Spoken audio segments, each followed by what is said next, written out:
Today, we are talking about 3 reasons that business healing helps leaders. I'm really excited to be back with you. I was traveling and filling my cup, and I feel very refreshed and renewed. So, healing is something for years I used to think belonged only to the very physically ill. It wasn't really something that I thought was available to me. I didn't really consider myself somebody who was super depleted, or I didn't have a whole lot of health problems. I was very fortunate in that way. And so I kind of avoided seeking healing. It's just something that I thought, like, unless you're really, really sick, it's not something that you would need to be doing. So I've recently discovered that healing really is available to everybody, and you don't have to be ill to benefit from healing. Even something as simple as a better feeling thought can be a very healing thing. So it also doesn't mean that healing has to be this transformational, miraculous thing. Any sort of healing counts. So everybody's gone through painful experiences and other experiences that are unpleasant. And all of that actually is stuff that our body remembers. So even if you're not really seeing the symptoms of that, that is something that you are carrying around in your energy body.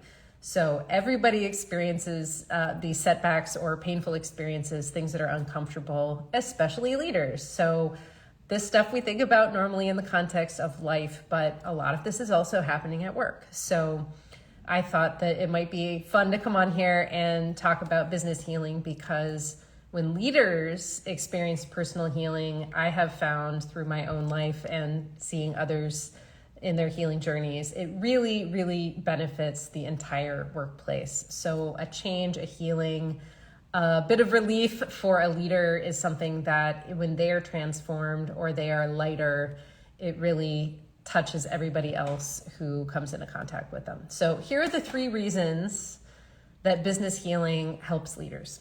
And this comes from seeing my clients in action, and this also comes from my own journey. Number 1, work is prime ground for personal expansion. It's the place where we're probably most disrupted, where we experience the most setbacks, and it is where we go to create value in our modern workplace culture. So we're not digging things in the ground necessarily, all of us. We're not hunting and gathering. Most of us are doing office work or other kind of work where we have a reporting structure and we are, hey Marika, we are involved in an interaction between people and an interaction with technology. So that is where we go to create purpose. So when we are creating value, we're working with one another, we are learning lessons, and we are growing personally. So when you're contributing to something bigger than yourself, you are in this place where you are experiencing the unknown every day. You never know what's going to happen when you speak with somebody. And in the workplace, because a lot of this stuff emotionally is happening to us and mentally is happening to us, there is stuff happening. So that's where healing can be really beneficial.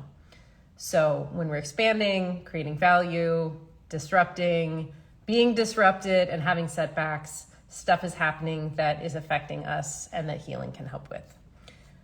Reason number 2. Work is not usually a solo activity. So a lot of what we're doing when we are collaborating with people is we're actually bringing our own hopes and expectations, our desires, our beliefs, our personal values, the way we were raised, our feelings, our ways of being, and our creativity.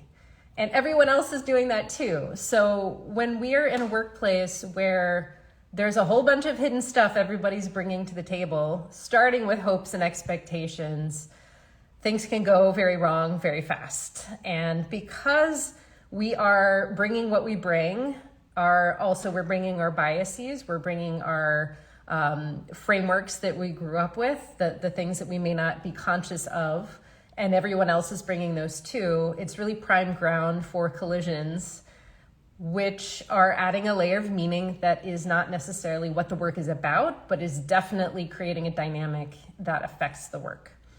So this goes far, far beyond what we can directly see and interact with logically, but it is what is really contributing to the dynamic of what is happening in the workplace and also the success that we can have in such a place.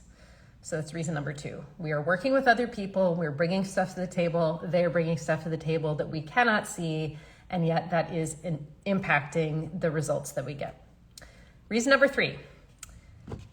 Every interaction, decision, judgment call, piece of feedback, or bit of praise, or sometimes the unspoken, unrecognized, or withheld stuff is creating a hidden landscape of emotions and thoughts, and this layer of reality is not often discussed or examined, especially in the workplace. We want to be professional. We don't want to get messy, right? But the truth is there is that hidden layer of things that happen when people feel a certain way. They act in a certain way. They impact you or they impact a team in a certain way that totally impacts the dynamic and the ability of the team to function, to get results.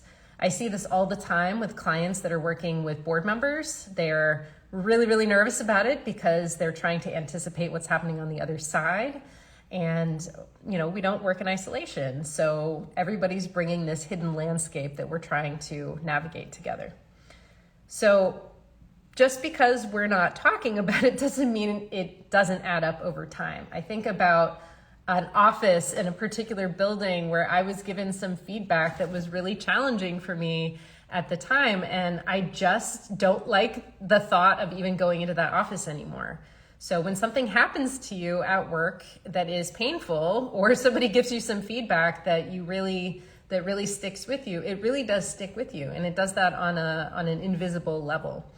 And when we don't deal with it, it can add up. And what I always say, I've been saying really, really a lot lately to my clients is, we take this stuff in and we stuff it down, and we take it in and we stuff it down, we take it in and we stuff it down, but over time it adds up, and either that's going to become physical after a while, or it's just going to be emotional baggage that we're taking around with us that we don't necessarily see is happening.